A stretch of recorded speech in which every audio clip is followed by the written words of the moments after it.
Hello friends, मु स्निग्धा आपण मानको मोर यूट्यूब चैनल को स्वागत करछि।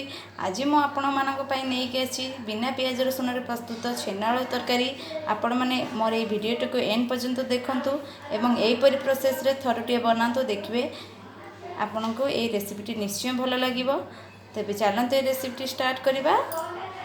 छेना तरकारी प्रस्तुत करिया पई मु एठी 1 चम्मच पोस्त, हाफ चम्मच जीरा, ये मुझे 1 चम्मच चारमगज और 3 ରୁ 4टी काजू नहीं दुईटा को मुझे अलग अलग जगह भेज देती, कारण काजू और चारमगज भिजीगला तार मली पानी सब बाहरी जीवो।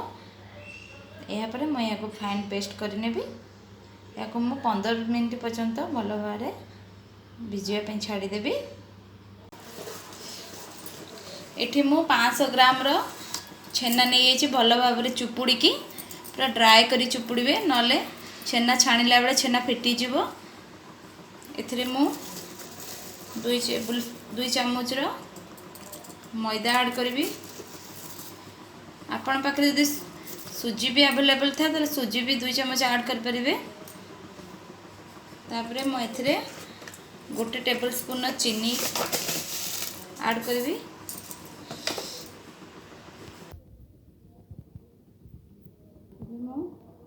टिके लूण ऐड करी, हाफ टेबल स्पून टिके कम।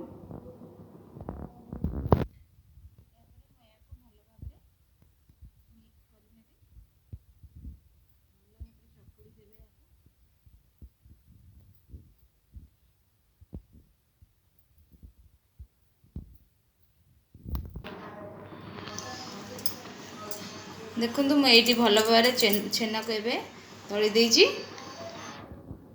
ऊपर देखिए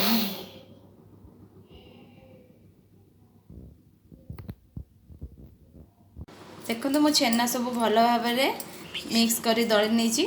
एबे मैं यार छोट छोट बॉल्स बनैबी।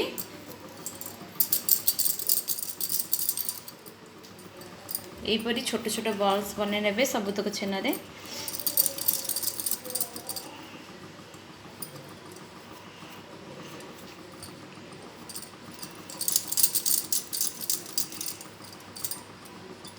मुझे सबू छेना गुड़िकर बॉल्स एमती बनै नहीं।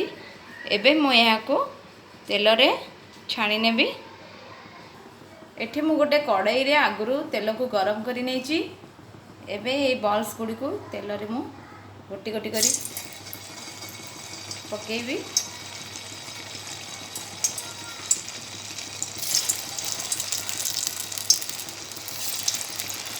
गैस को आपण माने मीडियम फ्लेम रे भी कम टिके रखिए, कारण छेना गुड़िक शीघ्र बैक साइड गोटा पोड़ीज। जिते स्लो फ्लेम रे रखिए छेना गुड़िक धीरे धीरे भल भाव लाइट गोल्डन ब्राउन कलर हो छाणी हो। देखंतु मु एपरि भाव सबु छेना बॉल्स गुड़ी को लाइट गोल्डन ब्राउन करी छाणी नहीं। एबे चलंतु पेस्ट बनै नवा मसलार। एठी मसलार मु आगुरु भिजेकी रखितबा पोस्त, जीरा, काजू, चारमगज, गोटे टमाटो ऐड करिछि, गोटे कंचा लंका और हाफ इंच अदा ऐड करिछि। चलंतु या को एबे आमे फाइन पेस्ट करनबा। देखंतु एठी हमर मसला पेस्ट तो पूरा पूरी भाव रेडी हो जाइछि। चलंतु एबे कढ़ाई बसी नबा। मु एठी कढ़ाई रे तेल गरम करि नेछि।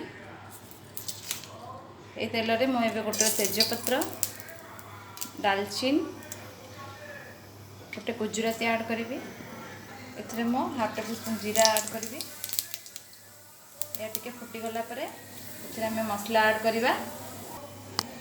एथिरे मु एबे मसला ऐड करी।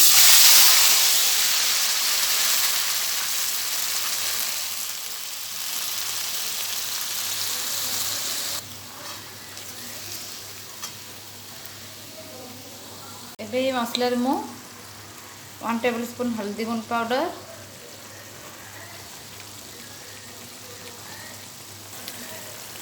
1 table spoon Kashmiri red chili powder. आपण माने जेतिकी राग खाइबे सेतिकी रेड चिली पाउडर ऐड करिवे। एबे एथिरे मु हाफ टेबल स्पून धनिया पाउडर, या मुझे भल भाव मिक्स करने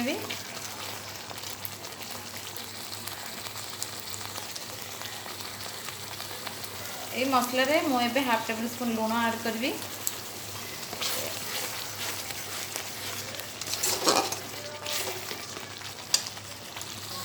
एबे ये मसला को मु 5 मिनट पर्यंत टिके कषि ने देखो एबे हमर मसला टी भल भाव में कषाई सारी। एबे एथिरे मु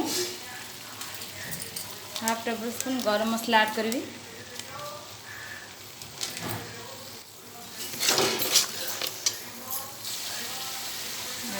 क्रश कर मेथी पत्र ऐड कर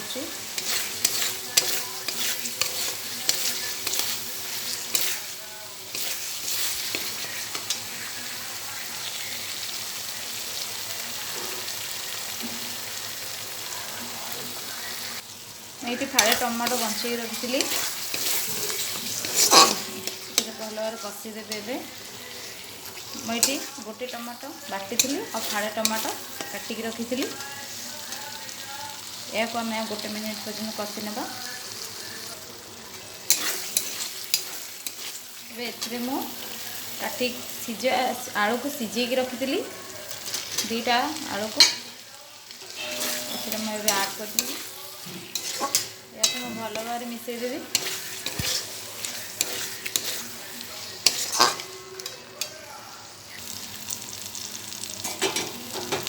मसला पूरा रेडी हो गलानी। एबे मु इथरे गरम पानी ऐड करी।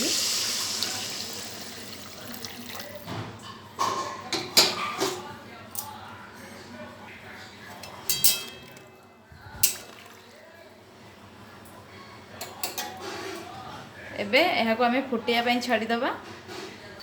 देखो तरकारी आमर फुटी आसला। एबे एथिरे मु छेना सब ऐड करी।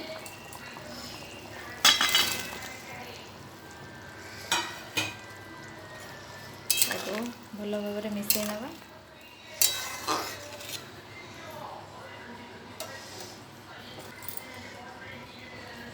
या मुझे कवर करने। देखो छेना गुड़िक फुलिकी केड़े बड़ बड़ हो साइज रे। एबे एथिरे मु लास्ट को टिके गुआ घी ऐड करने।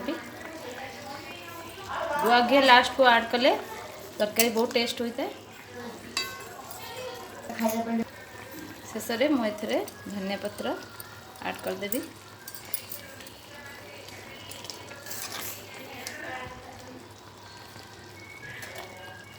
एबे मु गैस रो फ्लेम को ऑफ कर देवी।